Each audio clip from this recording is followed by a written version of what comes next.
kembali lagi di channel ini.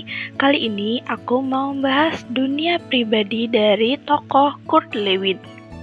Ia merupakan seorang psikolog Jerman Amerika yang lahir pada tanggal 19 September 1890 dan meninggal pada tanggal 12 Februari 1947. Kurt Lewin ini sangat terkenal akan teori medannya. Ciri utama teori Lewin yaitu yang pertama, tingkah laku merupakan suatu fungsi dari medan yang ada pada waktu tingkah laku itu terjadi. Kedua, analisis dimulai dengan situasi sebagai keseluruhan dari mana bagian-bagian komponennya dipisahkan. Yang ketiga, orang yang konkret dalam situasi yang konkret dapat digambarkan secara sistematis. Dalam teori Lewin dikenal suatu istilah yaitu life space. Life space ini merupakan istilah yang digunakan Lewin mengenai keseluruhan medan psikologi.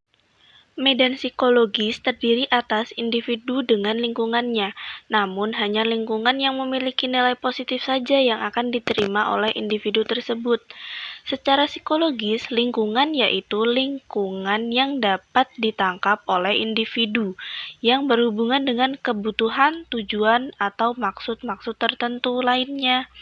Jika suatu objek dirasa penting, maka individu tersebut akan menilai positif pada objek tersebut. Artinya, individu akan tertarik pada objek tersebut. Sebaliknya, jika objek tersebut bernilai negatif, individu tersebut akan berupaya menjauh atau menghindari objek tersebut.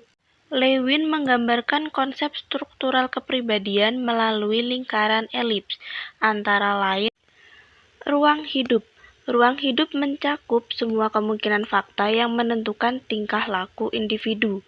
Ruang hidup ini meliputi segala sesuatu yang harus diketahui untuk memahami tingkah laku konkret dalam suatu lingkungan psikologis dan pada saat tertentu.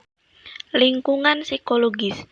Lingkungan psikologis ini berhenti di batas pinggir elips, akan tetapi batas antara pribadi dan lingkungan juga bersifat dapat ditembus. Maksudnya, fakta-fakta dapat mempengaruhi pribadi, atau pribadi dapat mempengaruhi lingkungan. Pribadi terbagi menjadi bagian-bagian yang terpisah meskipun saling berhubungan dan bergantung. Daerah dalam personal terbagi atas sel-sel.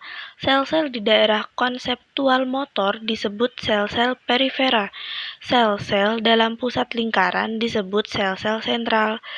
Sistem motor bertindak sebagai suatu kesatuan karena biasanya melakukan suatu tindakan, sedangkan sistem perseptual individu hanya akan memperhatikan atau mempersepsikan mengenai suatu hal.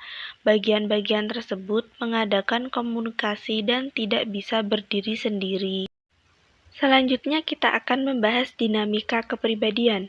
Konsep dinamika pokok menurut Lewin terbagi atas energi, ketegangan, kebutuhan, tindakan, lokomosi. Konsep dinamika ini menentukan cara individu mengatur struktur lingkungannya. Selanjutnya yaitu perkembangan kepribadian. Hakikat perkembangan kepribadian menurut Lewin antara lain diferensiasi, perubahan dalam variasi tingkah laku, perubahan dalam organisasi dan struktur tingkah laku yang lebih kompleks, bertambah luas area aktivitas, perubahan dalam realita. Sekian penjelasan dari saya mengenai dunia pribadi Kurt Lewin. Sampai jumpa di video selanjutnya. Terima kasih.